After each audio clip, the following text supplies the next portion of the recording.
Hi everyone, I'm Psyche from the Ypsilanti District Library, and I'm here to tell you a little bit about our Design Your Own Dream House kit.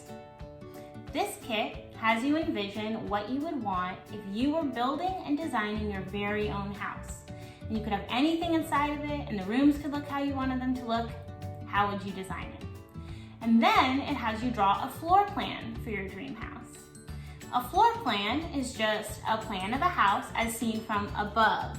So if you took off the roof and you could see all the rooms and what was inside them, that would be a floor plan. And you can draw one. This kit started as a memory from my childhood because when I was little, I loved to draw floor plans or room plans of my bedroom and kind of have everything inside of them. And my dad saw this one day and he offered me some graph paper, like this graph paper right here, with little squares and lines on it.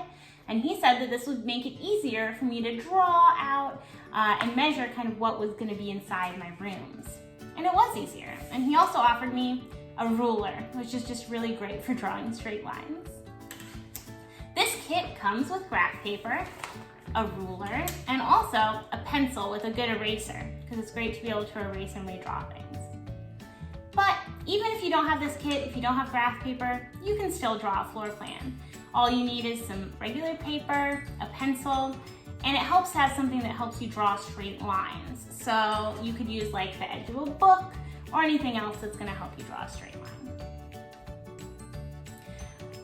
Before you get started planning, drawing out your dream home, you probably wanna think about what you actually want inside, and that's gonna help you figure out how to draw it.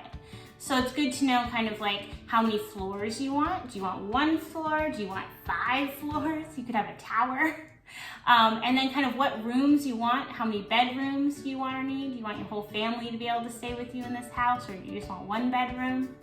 And also, you want to think about any special things you want in your floor plan, because it's your dream house, right?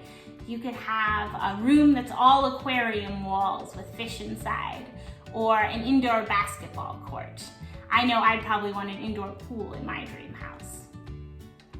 We can help you get started thinking about that with a little writing activity over on our page on the Ypsilanti District Library website. And you can find the link to that in the description of this video. And that page also has a bunch more resources about floor plans and kind of how to get started, if you're interested. We're going to now take a little look at a floor plan I drew as an example so we can see kind of what they look like and talk about a few key features. See you in a second. Hello everyone, welcome back. Here's my example floor plan I drew so we can kind of look at what the elements of a floor plan actually look like. Here you can see I've written first floor up here. That's my first floor, and there's actually a second floor too. That's my second floor I've written, but we're gonna mostly look at the first floor for example. As you can see, here's my front door. Maybe you can't, it's written real small. We walk in, this is the living room. There's a little bathroom here, a little hall closet, the stairs going up to the second floor. We go through into my kitchen, and then a sunroom. There's that indoor pool that I've gotta have in my dream house. And over here's a game room with a ping pong table, etc. So this is what my basic floor plan looks like. Generally, professional floor plans have 2 lines indicating a wall, so 2 lines close to each other. But you could draw 1 or 2 lines depending on how many lines you really want to draw. One nice thing about graph paper is it does help you draw on those straight lines along with a ruler, but it also helps you draw things to scale. In this case, when I say to scale, I mean that they are proportional or the right size for the floor plan. So here I've drawn my kitchen, and in the kitchen I have my kitchen table and my kitchen chairs. Each one of these is a little chair. And each chair takes up 1 square of graph paper. So for my design, a chair is the size of 1 square of graph paper.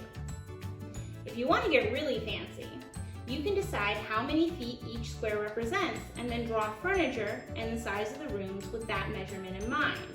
A square could be 1 foot or 3 feet or whatever measurement makes sense for your design. But it isn't necessary to do this, and it can get very time consuming. So if you want to skip the math and just draw, that's fun too. We're probably not building this floor plan, so it isn't as important. Beyond that, I always decide the shape placement of the rooms first. I start with thinking about which rooms I need in my house, and then I figure out where I want them to go in relation to each other. Do I want the kitchen next and the living room next to each other? Do I want bedrooms on the second floor or first floor? Where do I want the doors and windows? After I draw those rooms, I do draw in those doors and windows. I draw doors like this. You can see the front door, or this door to the pool room, has little slashes with two big lines on either side. That's how I draw doors, so that's how I know it's a door. My windows are two lines with like a little light coloring in here, and that's how I know it's a window. You can make your own symbols for doors and windows. Just make sure you know where they are. Once I have done all this, I start to think about the furniture. Where do I want everything, and what do I want inside my house? So like, where do I want my kitchen table, my couch, my piano down here? I decided the piano goes in the corner of the living room. All these little circles are my representation of plants.